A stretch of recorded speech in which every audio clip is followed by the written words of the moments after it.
Dr. Nuaki, how long on an average does it take a patient? Of course, it depends. I understand there's no real answer, but give us some, some vague ranges. A person comes in with 50 pounds overweight, with 20, with 100.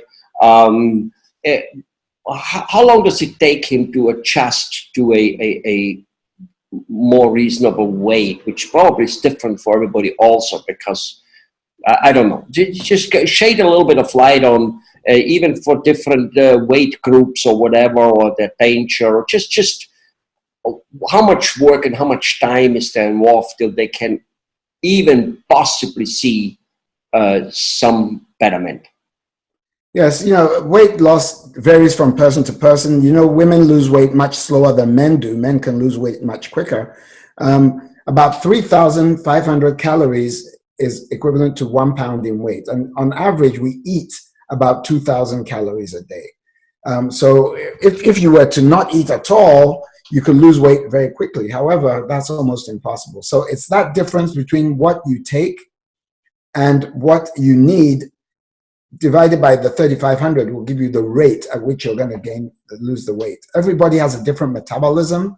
So some people burn calories just sitting there much quicker than others.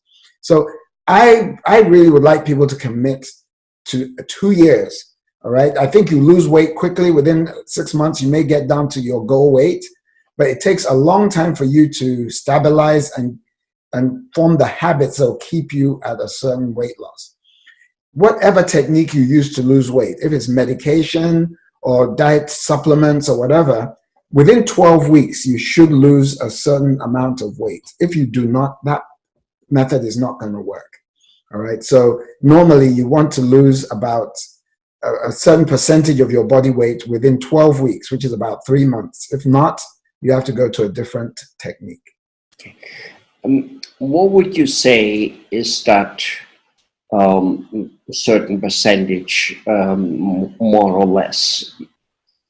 Every technique has a different one.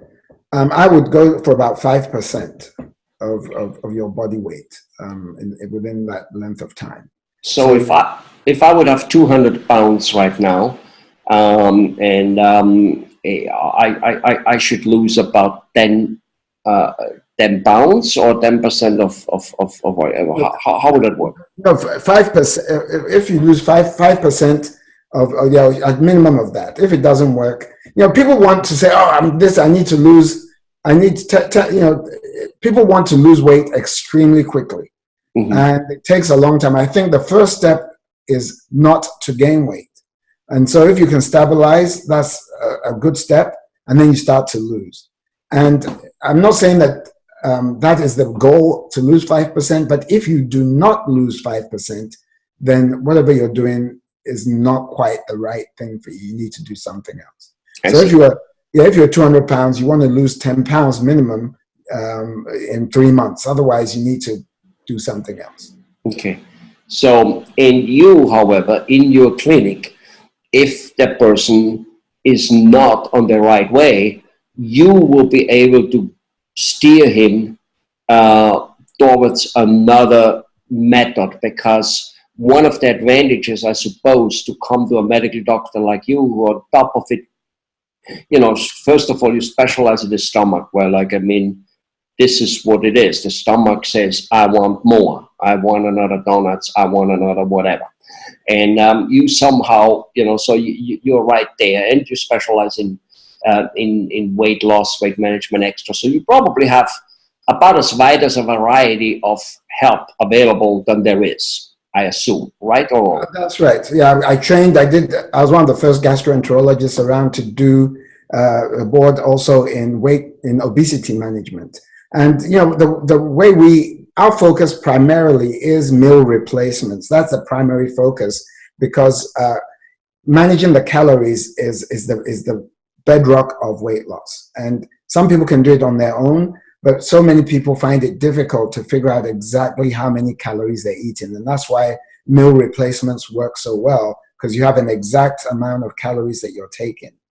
In addition, depending on your condition, different medications are good for instance, if you have diabetes, there might be a medication that will supplement and treat your diabetes as well as help you lose weight. If you have anxiety, there might be one that will be better for you. So we try to match the medication we give you, if you do need medication, with any other medical conditions that you might have. We also check your metabolism quite regularly. So we check the rate at which you're just using up calories at rest. And that helps us adjust how many calories you need to take on a daily basis in order to lose weight.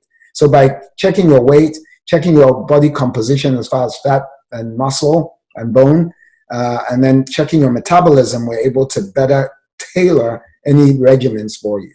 Okay. Is there a way to increase the metabolism of a person? Does that actually exist or not really?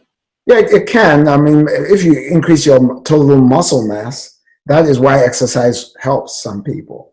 You know, the problem is that when you lose weight and you just lose weight, you're going to lose muscle, and therefore your metabolism goes down.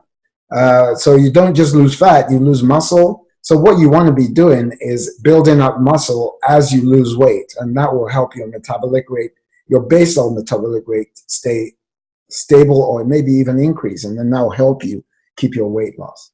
Okay. And other medicines which suppress the appetite, does that exist also? Yeah, there are prescription medications. About 4 prescription medications, and then there's also the one that prevents you from absorbing fat. That's not too popular. You take it in and prevents you from absorbing fat. Unfortunately, when you don't absorb fat, you leak fat from the bottom. So some people don't like that so much. However, there are also injections now, that you can take for diabetes, but also for weight loss. And those, the only big problem we have is the insurance companies don't like to pay for them.